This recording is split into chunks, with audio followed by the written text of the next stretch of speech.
नमस्कार. मी प्राध्यापक PM वाघ, राज्याध्यक्ष CCA. पुन्हा एकदा आपण चर्चा करतोय नवीन विषयावर आणि महत्त्वाचा विषय आहे. आत्तापर्यंत महाराष्ट्रामध्ये मराठा समाजाला आरक्षण न मिळण्यास जबाबदार कोण? आता मला सांगा, मागील 7-8 महिन्यांपासून महाराष्ट्रामध्ये आरक्षणाचं वादळ घोंगावतंय, संघर्ष शिगेला पेटलाय. पण आजही मराठा समाजातील मराठा आमदार खासदार एकही नेता या संघर्षावर किंवा या विषयावर बोलला नाही. म्हणजे ते स्वतःला मराठा समाजाची जबाबदारी स्वतःच्या खांद्यावर असल्याची समजत नाही. म्हणून तर आज समाजातून नवीन नेतृत्व तयार होण्यास कारणीभूत मराठा समाजाचे नेते आहेत.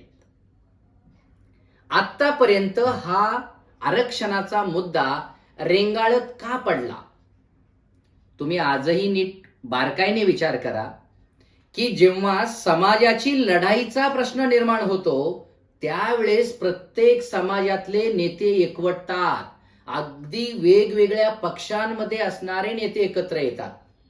बघा तुम्ही, मग ते छगन भुजबळ असतील किंवा धनगर समाजाचे पडळकर असतील किंवा शेंडगे असतील किंवा वंजारी समाजाचे नेते असतील किंवा कोणत्याही समाजाचे नेते असो, ते जेव्हा समाजाचा प्रश्न असतो तेव्हा ते एकवटतात. मग मराठा समाजाच्या नेत्यांना नेमकं झालंय काय? हे का मूग गिळून गप्प आहेत? म्हणजे तुम्हाला मराठा समाजाची काळजी तर नाहीच, पण तुम्हाला आरक्षण सुद्धा मिळवून द्यायचं नाही. याचाच अर्थ सरळ असा आहे की आतापर्यंत ज्या वेळेस तुम्ही आरक्षणाचा मुद्दा राजकारणात घेतला होता तेव्हा तो फक्त राजकारणासाठी मुद्दा होता. तुम्हाला आरक्षण द्यायचं नव्हतं. तुम्हाला माहित होतं की 50% वरचं आरक्षण टिकणार नाही आणि हे आरक्षणाचा मुद्दा जेव्हा कोर्टात जाईल तेव्हा तो भिजत गोंगड पडल्यासारखा पडेल. म्हणजेच तुम्हाला मराठा समाजाला फसवायचंच होतं आणि आतापर्यंत मराठा समाजातील प्रत्येक नेत्याने हेच केलेलं आहे.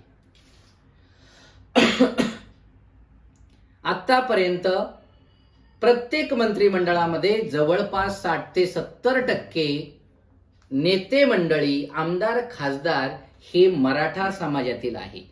आजही मंत्रिमंडळामध्ये 169 आमदार हे मराठा समाजातील आहे आणि अनेक वेळा मुख्यमंत्री मराठाच समाजाचा झालेला आहे. आजही मराठा समाजाचा मुख्यमंत्री आहे. अरे मग सगळा कारभार जर तुमच्या हातामध्ये आहे तर आरक्षण मागायचं कुणाकडं आणि का मागण्याची गरज पडते?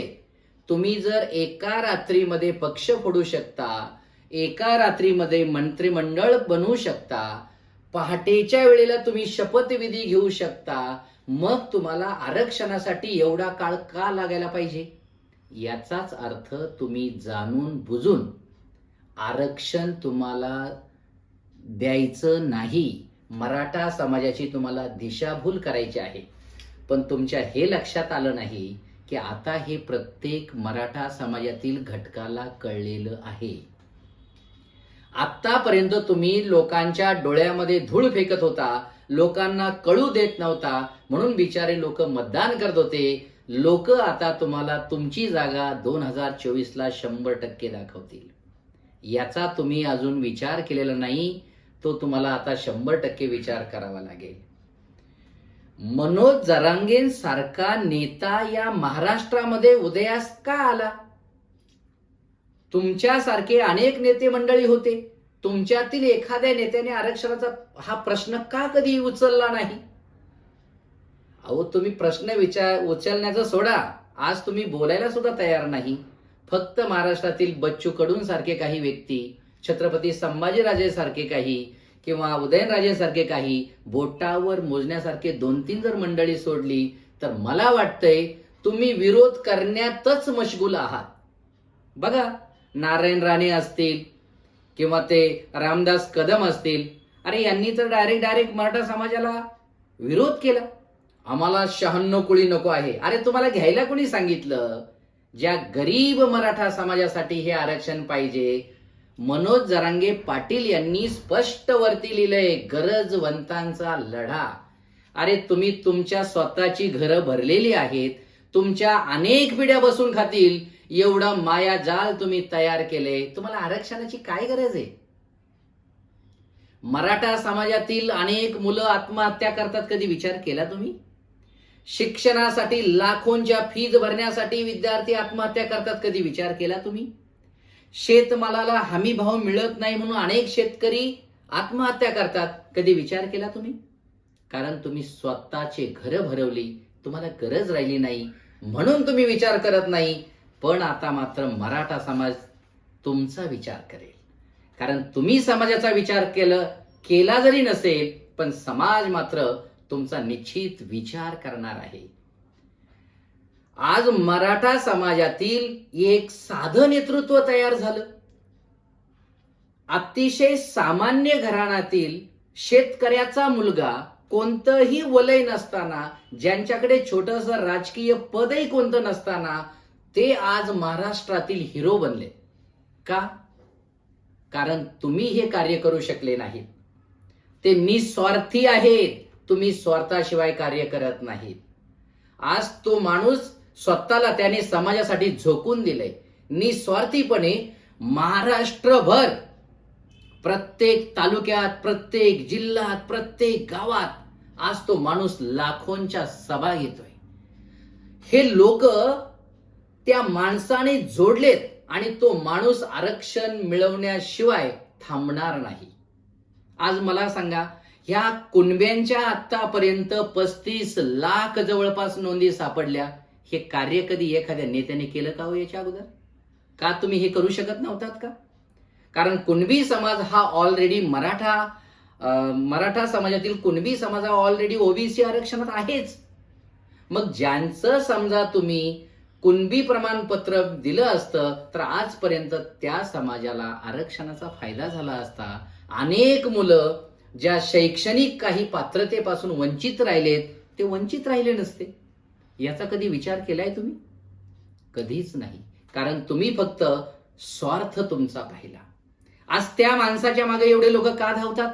कारण तो निस्वार्थी आहे.